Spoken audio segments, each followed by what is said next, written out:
happening? I can't believe it. Nakatakot. Parang pwede ka mahulog anytime. Tapos ito lang yung barrier. Pero grabe, ikaw kalahin ma-experience mo to. Para sa ating mga Pinoy, hindi pangkaraniwan ang snow. Parang crushed ice lang, oh. Kaya naman kakaibanghay ang aking naramdaman nang mahawakan at mapalibutan ng malawak at napakalamig na niebe. Ang Mount Titlis ang itinuturing na highest peak sa Central Switzerland na may taas na mahigit 10,000 feet. Ang maganda riyan, madali mo itong mararating in 30 minutes sakay ng gondola o cable car. Let's go! Pero paano nga ba tayo napadpad dito? Mula Lake Thun sa Canton of Bern ay pumunta tayo sa Engelberg, isang village sa Canton of Obwalden.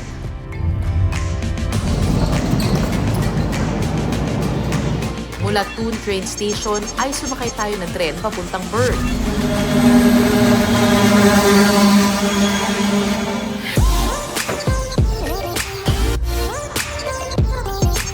Pagdating ng Bern ay lumipat ng tren papunta namang Luzern.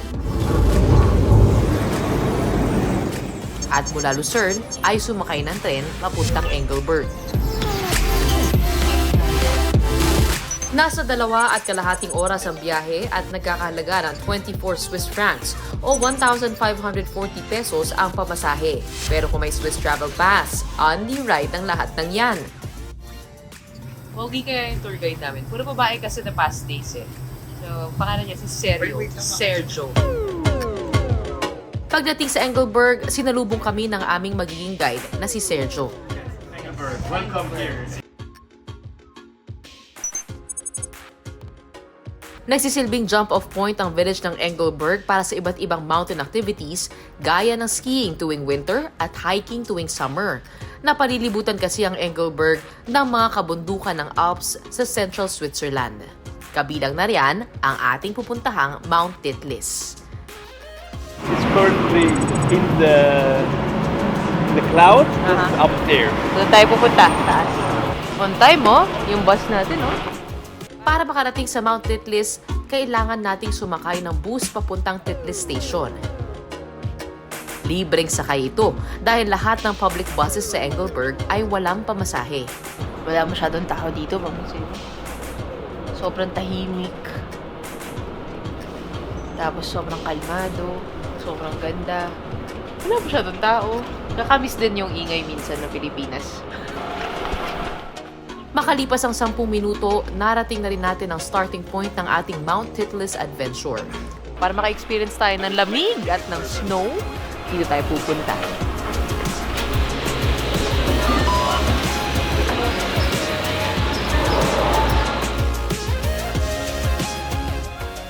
On the way sa summit ay makikita ang Lake Trubsee. Mahalaga ang glacier dahil nagsisilbi itong water source ng Switzerland. Ang tubig mula sa mga natunaw na glacier ay pumupunta sa mga lawa gaya ng Trubsee. Bukod sa source ng tubig, isa ring hydroelectric reservoir ang lake na ito na pinapatakbo ang underground power station nito. Pwede ring ma-enjoy ang Lake Trubsee at mambangka sa lawa for free. Dito mismo sa Mount Titlis, maaari ring manuluyan kung kakayanin mo ang lamig. Sa dulo ng ating cable ride, foggy na. Senyales na malapit na tayo sa ating destinasyon. Oh, medyo lumalamig na dito. Kaya tama pala yung suot. Teka. Hirap. Mula sa stand station, lumipat naman tayo sa Rotair o rotating cable car para marating ang Titlis Glacier Park sa taas ng Mount Titlis. Ito ang kauna-unahang fully rotating cable car sa mundo. Kaya naman hindi mo kailangang makipag-agawa ng pwesto sa Rotair dahil umiikot ito ng 360 degrees. Ang lahat ay nagkakaroon ng perfect view. All year round ang snow sa Mount Titlis, kaya kahit summer, may enjoy mo ang lamig at winter view dito. Una Una nating binisita sa Titlis Glacier Park ay ang Glacier Cave. Ang temperatura dito, negative 1.5 degrees Celsius. Tinanong ko kung mini-maintain nila yun. Sabi nila, hindi. Talagang natural. Yun ang temperatura, negative 1.5 degrees Celsius. Uy, ice! Para ka pumasok sa freezer. Mahigit 5,000 years old na raw ang yelo rito.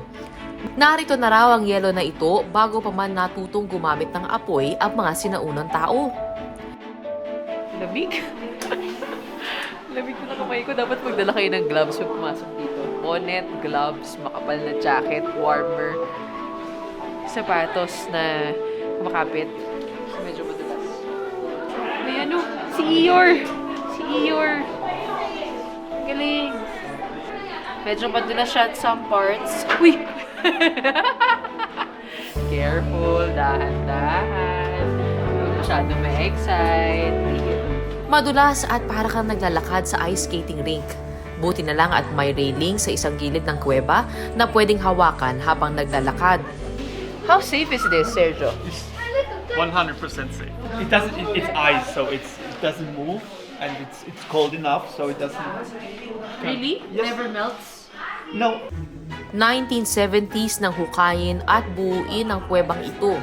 Nasa 20 metro ang lalim nito mula sa surface ng glacier at may habang 150 meters.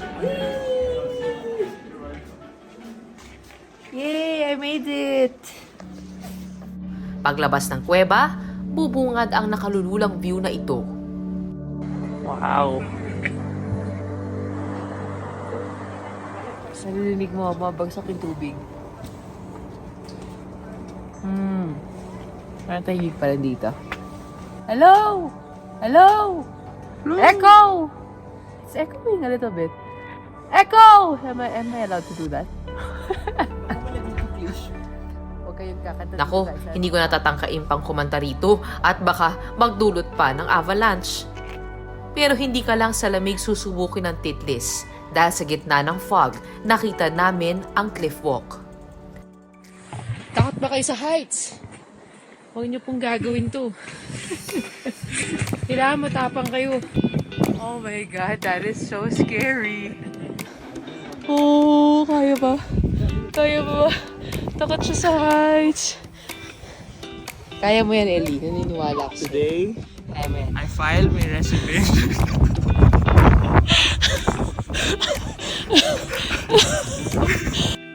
Sa unang tingin, kakabahan ka sa pagsabak mo sa cliff walk. Bangin na kasi sa ibaba. Nasa 1,640 feet ang taas ng tulay mula sa pinakamalapit na pwedeng bagsakan. 1 metro ang lapad at 100 metro naman ang haba ng tulay na ito. Kung takot ka sa heights, nakakalula at maaaring manginig ang tuhod mo. Safe naman siya. Kasi naman. Parang ang tibay ng material. Yun nga lang, matakot ka na lang kung meron kang kasamang may pagkaloko-loko at uugain tong bridge na to. Tatakbo. Katulad ko. Matatagpuan sa 10,000 feet above sea level ang cliff walk ng Titlis, na itinuturing na highest hanging bridge suspended by steel cables sa Europa. Astig, sobrang astig.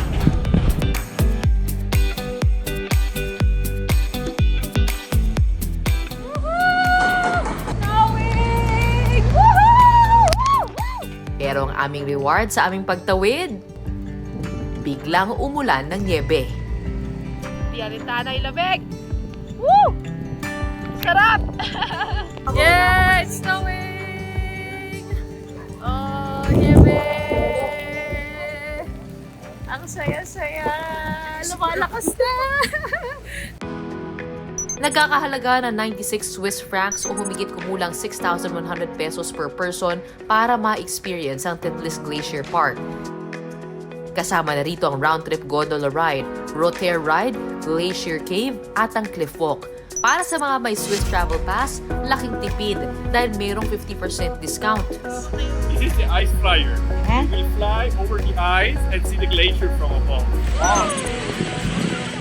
Para mas lalong makumpleto at masulit ang glacier experience, sumakay na rin tayo sa Ice Flyer. We are in the Ice Flyer of Titlis. And if you're wondering why our bags are here, it's because we need to keep them safe as we are currently hanging over the glaciers. Tuwing winter, sinasakyan ng Ice Flyer para makarating sa mga ski slopes sa taas ng Titlis.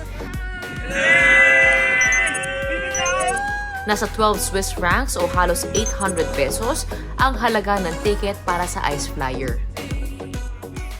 It's really happening! I can't believe it. Nakatakot. Parang pwede ka mahulog anytime. Tapos ito lang yung barrier.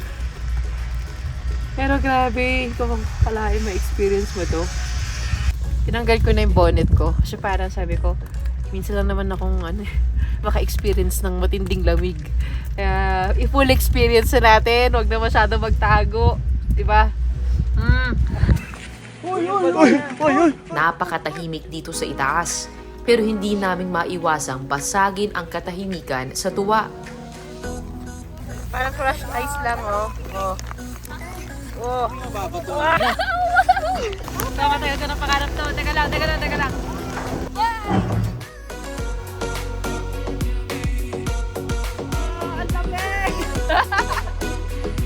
It's always just a dream. At talaga namang Pinoys are everywhere, kahit nasa highest peak pa tayo ng Central Switzerland.